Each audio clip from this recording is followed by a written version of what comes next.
All right, scholars, welcome to another essay enrichment video. This one on the Q2 analysis essay and how to write topic statements. So let's start off with this. What are topic statements? A topic statement is probably an idea that you're familiar with. It's just a statement which identifies the main idea of a paragraph. We sometimes call this a topic sentence. I call it a topic statement because it doesn't have to be just one sentence long. If grammatically or syntactically it would make more sense to break it up into multiple sentences, there's nothing wrong with doing that. However, regardless of how many sentences, your topic statement should come at the beginning of each body paragraph in an academic essay.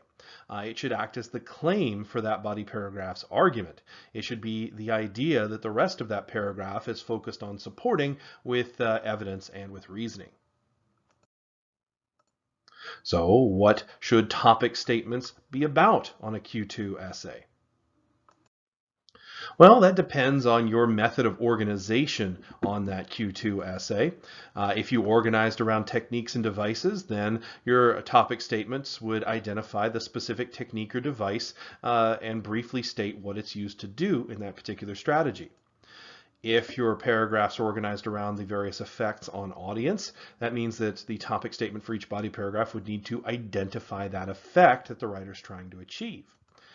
If you're organizing around rhetorical constraints, you guessed it, your topic statements for those body paragraphs would need to identify the constraint that the writer is responding to. Regardless of what organizational pattern you use, however, topic statements must do the following. They must make a claim, they must be clear, they must develop your thesis in some way.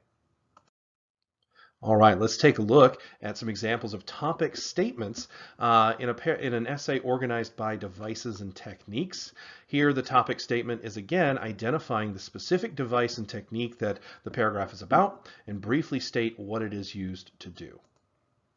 All right, so Banneker opens his letter using anamnesis, reminding Jefferson of his past struggles and professed beliefs.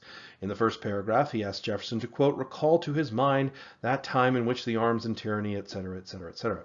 So you see that the topic statement here identifies a specific device, anamnesis, and briefly states what it's used to do, to remind Jefferson of his past struggles and past professed beliefs. Now here's an example of a topic statement written for an essay organized by effect on audience. Again, the topic statement is going to identify the effect that the writer is trying to achieve. So, after opening her audience's eyes, Kelly then attempts to open their hearts by appealing to their maternal instincts. In paragraph 3, she employs energeia, inviting her audience to imagine, quote, several thousand little girls, and so on and so forth.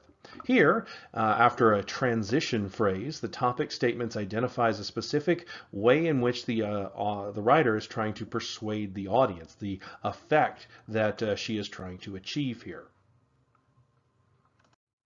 All right, let's take a look finally at an example of a topic statement in a body paragraph that's organized by rhetorical constraint. Again, the topic statement is going to be identifying that constraint that the writer is responding to. Initially, Kennedy is faced with the fact that the vast majority of his audience may not fully understand the broader implications of a hike in steel prices. The average American has never had to do business with a steel mill, never having the need to purchase such raw building materials and so on and so forth. So here, again, similar pattern. The topic statement, I've identified a specific obstacle in this case that Kennedy must overcome. Note how when you write your topic statement in a body paragraph organized around constraint, you don't immediately move into text evidence unlike you do in the other two. Here I need to explain this particular rhetorical constraint before I discuss how he overcomes it and get into text evidence there. So what happens when you don't do this? What happens when a paragraph doesn't lead off with a topic sentence? Well, without a topic statement at the beginning of an analysis paragraph, it's difficult to determine what exactly your paragraph is examining. The analysis will seem scattered and directionless. Any text evidence you provide, any explanations you give, they're not anchored in anything. And so you're just not arguing a point without a topic statement.